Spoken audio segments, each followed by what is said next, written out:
Ladies and gentlemen, a geopolitical earthquake is quietly yet powerfully reshaping the relationship between the United States and Canada. While daily headlines continue to focus on wars, energy crises, or inflation numbers, few would have guessed that something as seemingly invisible as fresh water would suddenly step into the global political spotlight. And we're not just talking about drinking water. This is the lifeblood of agriculture, industry, energy, and even national security. In just a matter of days, a 60-year-old treaty once considered a cornerstone of cooperation has been frozen. A close ally has suddenly found itself cornered. A resource long thought to be limitless is now at the center of a fierce dispute. And it all began with a shocking statement. President Donald Trump publicly called on Canada to increase the flow of the Columbia River to quench America's thirst, quite literally. That demand struck Ottawa like a bolt of lightning, sending shockwaves through Canada's political and social systems. But the tremors didn't stop there. They rippled all the way to Washington, to Wall Street, and across the parched fields of the American West. What once seemed absurd has become a harsh reality. The era in which we took clean water for granted is over. In this journey, we'll explore everything from heated diplomatic arguments to the quiet, creeping consequences seeping into every corner of daily life. From the anxiety of California farmers desperate for every drop of water for their crops, to the firm and unyielding stance of Prime Minister Mark Carney, who declared that Canada is not a public tap for anyone. And ultimately, we'll confront a chilling truth. Clean water is becoming a strategic asset, perhaps even the next geopolitical weapon. But before diving into the tense diplomatic clashes, let's return to the brutal reality on American soil. Across the country, farmland, high-tech factories, and even iconic hydroelectric dams are buckling under the pressure of a relentless thirst. And it's this very backdrop that pushed the White House toward its shocking decision to try turning Canada into its personal water valve. Now, let's zoom out and take in the full picture. A thirst that's spreading across America. America is thirsty. And this isn't a metaphor, it's a harsh, unfiltered truth. The once lush landscapes of California are now cracked under the scorching sun. Canals that used to brim with water lie dry and barren. The Central Valley, long known as the fruit and vegetable basket of America, now paints a bleak picture. Farmers stand in the middle of abandoned fields, staring at withered orchards, a heavy dread in their hearts. There may be nothing left to harvest next season. But it's not just agriculture. Industry, too, is gasping for water. In Arizona, semiconductor plants, which require tens of millions of liters of ultra-pure water every day, are issuing repeated warnings. Any disruption in supply could halt entire production lines, causing billions in losses. Tech giants that once saw America as the land of opportunity are starting to worry. Without water, can they continue operating, or will they be forced to relocate their factories elsewhere? Even the hydroelectric dams of the Pacific Northwest, once proud symbols of energy abundance, are now struggling. As river flows weaken, massive turbines slow, and power output drops. America isn't just thirsty for drinking or irrigation. It's thirsty for the energy that lights up its cities and drives its heavy industries. This situation is creating a dangerous spiral. When farmers lack water, food production falls and prices climb. When factories lack water, production stalls and workers lose their jobs. When hydroelectric dams lack water, electricity prices soar, driving up the cost of living. Ordinary people, from families in Los Angeles to factory workers in Nevada, are all feeling the sting of this growing thirst. And now, all eyes are turning toward the federal government, waiting for an immediate solution. In this crisis, water has become more valuable than gold. Futures contracts for clean water in Chicago, once dismissed as a financial gimmick, are now skyrocketing in value. Insurance companies are beginning to deny coverage for projects that rely on uncertain water supplies. Across the media, from CNN to Fox News, the term water crisis is showing up with increasing frequency, a signal that we've entered an era where every drop of water carries political weight. Under this immense pressure, the White House needed a way out. And in the eyes of President Donald Trump, the answer wasn't tighter conservation or infrastructure reform. It lay to the north.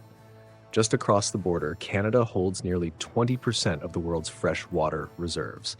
To Trump, that looked like a treasure chest sitting right on America's doorstep. And so, in a move that sent shockwaves through both countries, he chose to publicly target the Columbia River, the mighty waterway that flows from Canada into the US, and for decades stood as a symbol of bilateral cooperation. But now, instead of collaboration, Trump's words hit like a punch to the face of an ally, opening a tense new chapter in US-Canada relations. In a recent speech, Donald Trump abandoned all diplomatic pretense. He pointed directly at the map, placed his finger on the deep blue flow of the Columbia River, and declared, "This is the giant faucet we need to turn on for the common good." The statement hit Ottawa like a slap in the face, instantly transforming a symbol of bilateral cooperation spanning over half a century into the epicenter of a fierce dispute. But the Columbia River is far more than just a river. Stretching over 2,000 kilometers, it originates from the Rocky Mountains in British Columbia, winding through canyons and vast reservoirs before spilling into the Pacific Ocean. For decades, it has powered dozens of hydroelectric dams, sustained agricultural communities, and held deep spiritual significance for Indigenous peoples.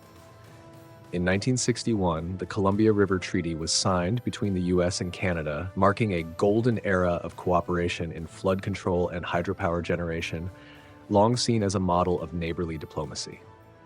Now, under Trump's leadership, that very treaty has become a hostage. The White House abruptly announced a freeze on years-long negotiations, citing the need to reassess national interests. In other words, Washington wants to turn a once equal partnership into a one-sided demand. Canada must release more water, share more, and sacrifice for America's burning thirst. That message ignited an immediate and fiery backlash in Ottawa. Prime Minister Mark Carney, a statesman known for his calm demeanor and famously called the man with the voice that soothes financial markets, suddenly struck a surprisingly firm tone. Canada is not a faucet for any nation. This is a matter of sovereignty, he declared. It wasn't just a rejection of Washington's demand. It was a clear signal that Canada is ready to stand its ground, even if it means confronting its closest ally. It wasn't only the government that reacted. Dozens of Indigenous organizations and environmental movements raised their voices in unison. To them, water is sacred, an inseparable part of the land, of culture, of life itself. In a joint statement from over 85 groups, they proclaimed, "Water is the blood of Mother Earth. No one has the right to buy, sell, or barter it like a commodity." Those words felt like a vow, one that elevated the dispute beyond diplomacy, turning it into a battle over identity and the right to exist. On the other side of the border, the response was equally intense. A segment of the American public praised Trump's hardline approach, seeing it as a defense of national interest. But many scholars, lawmakers, and policy analysts sounded the alarm. This move, they warned, could shatter a mirror of trust that had been built over generations. If the US begins pressuring Canada like this, what ally in the world would still believe Washington honors long-term agreements? As a result, tensions between the two nations are escalating by the day. Emergency meetings are being held back to back. The media is calling it a punch to the allies' face, an unprecedented event in US-Canada relations. And from Washington to Ottawa, from secretive boardrooms to sun-scorched farmlands, everyone now feels the same truth. Water has officially become a strategic asset. It's no longer a gift of nature flowing freely across borders. It's a weapon, a bargaining chip, a foundation for winning or losing on the global political stage. And right here, ladies and gentlemen, we enter a darker, more frightening chapter, when the once pure drops of water are now draped in the robes of power and profit, when they're priced on financial markets and written into treaty clauses, the consequences will stretch far beyond the US and Canada. They will spread, silently, relentlessly, turning fresh water into a strategic resource that could determine the fate of entire nations. The consequences of that diplomatic shock didn't take long to surface. Right within the US, the fragile hope of California's farmers that water might somehow flow down from the north quickly evaporated. Once lush fields now lie abandoned. Almond trees, grapevines, citrus groves, all withered under a merciless sun with no water to sustain them. Farmers once used to a life of sun and soil now sit in silence, staring at cracked earth, haunted by a growing question. Can I still farm next year, or will I be forced to sell and leave it all behind? On the market, prices are climbing by the day. Lettuce, tomatoes, avocados, staples of the American table, have surged by 20 to 30% in just a few months. Major supermarkets in Los Angeles and San Francisco are beginning to run short on stock. Restaurants are slashing their menus due to supply chain breakdowns. This scarcity doesn't just reveal a thirst for water. It lays bare the vulnerabilities of a system that once prided itself on being invincible. And it's not just agriculture. American industry is also staggering. In Arizona, semiconductor plants, the beating heart of 21st century technology, have been forced to cut production. One factory director lamented, "Without water, we can't produce a single chip. Every line we run depends on it." Electric vehicle factories, battery plants, and high-tech facilities, once hailed as the green future of America, now face the real possibility of shutdowns or relocation. The cruel irony? The countries ready to welcome these factories are often the very competitors America battles in the global supply chain. The financial markets responded instantly. Stocks in agriculture and water-intensive industries plummeted. Clean water futures in Chicago, once an obscure financial product, suddenly shot to record highs, becoming a new safe haven for hedge funds. Insurance companies flatly refused to underwrite any project reliant on uncertain water sources, adding even more strain to an already fragile economy. Meanwhile, in the North, Prime Minister Mark Carney has become a symbol of national unity. From the halls of Parliament in Ottawa to Indigenous communities along the rivers, support for him is surging. Canada's Parliament even proposed a historic bill. Any future government seeking to negotiate over water resources must first hold a nationwide referendum. That would effectively place clean water on par with territorial sovereignty, something that cannot be bargained. The applause that echoed through the chamber wasn't just for a policy, it was a pledge to protect the country's lifeblood. But the ripple effects didn't stop at the border. The fracture of trust between Washington and Ottawa has sent a dangerous message to the rest of the world. If even the closest of allies can clash over water, then no international relationship is immune from the gravitational pull of resource politics. From that moment on, fresh water ceased to be just a matter of survival. It officially became a strategic asset, no different from oil or gas, which once shook the foundations of the 20th century. And ladies and gentlemen, this is only the beginning. As water is now seen as white gold, nations, corporations, and even financial investors will begin to treat it as something to be bought, hoarded, and bargained for. Which means the Colombia crisis isn't just a bilateral dispute between the US and Canada, it's a global alarm bell, a signal that we're entering an age where every drop of water could become the spark that ignites international conflict. And from here, we move into a far larger and more urgent picture. The global impact, as water begins its transformation into the new oil of the 21st century. Ladies and gentlemen, what makes the water crisis between the US and Canada all the more alarming is that it has already spilled far beyond North America. When fresh water begins to appear on international negotiating tables as a tradable asset, the entire world is immediately swept into its vortex. In Brussels, the European Union has started placing access to clean water on the agenda of its trade negotiations. For Europe, water is not only a basic human right, it is now a matter of security. Because when water becomes scarce, it can trigger waves of migration, social unrest, and even outright conflict. In Tokyo, Japanese officials are quietly recalculating their national vulnerabilities. Japan, long dependent on imports and naturally short on resources, now realizes that water, too, could become a critical Achilles heel. Investments in irrigation infrastructure, desalination, and purification technologies are being ramped up.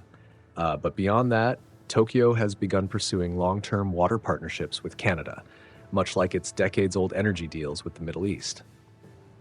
In New Delhi, where hundreds of millions face scorching, bone-dry summers, the Indian government is closely watching every move in North America. Indian experts have issued a stark warning.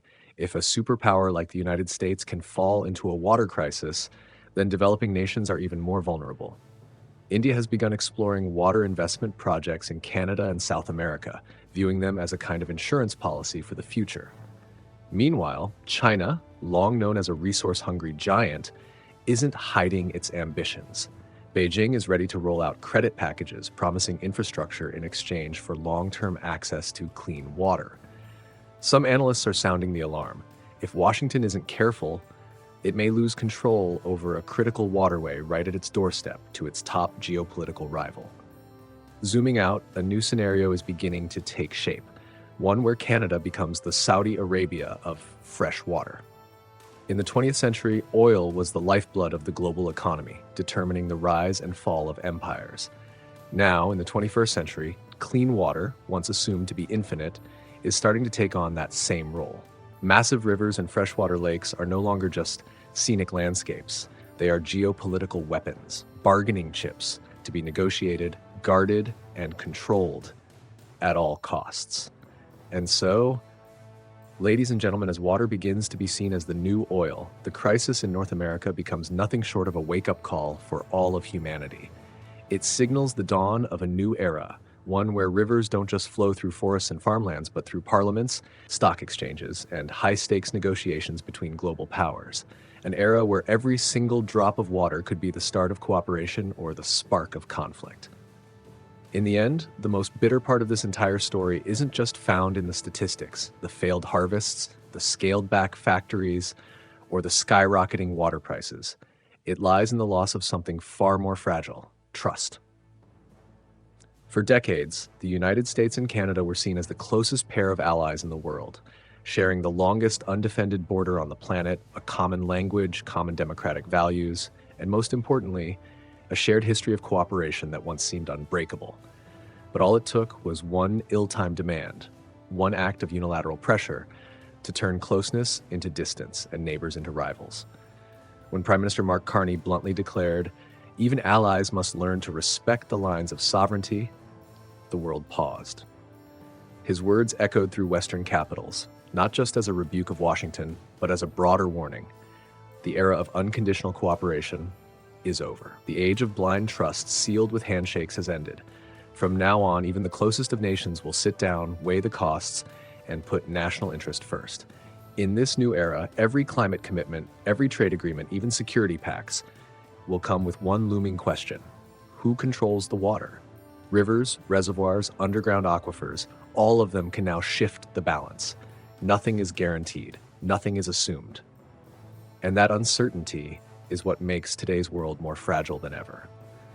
Looking back, the Columbia crisis was never just about water. It was a mirror reflecting a global shift, from an age of collaboration to one of competition, from allied goodwill to hard bargaining. Water, once invisible in the halls of diplomacy, has now become the ultimate test of international unity. And when that test fails, even between the US and Canada, one must ask, what relationship is strong enough to survive the resource storm that's coming? Ladies and gentlemen, a new world has emerged. In this world, not only oil, gas, or semiconductors, but even drops of water, the most fundamental building block of life, can spark trade wars, redraw diplomatic maps, and even decide the fate of governments. The only question that remains is, will nations adapt in time? Or are we destined to witness more Columbias in the future? If this video has given you a fresh perspective on resource conflict and the fragility of allied relations, let us know in the comments below. What do you think happens next? Could clean water truly become the fuse for global conflict? Don't forget to like this video and subscribe to the channel to stay with us for more in-depth breakdowns of the shifting geopolitical landscape. Thank you for watching, and we'll see you in the next chapter of this ever-changing world.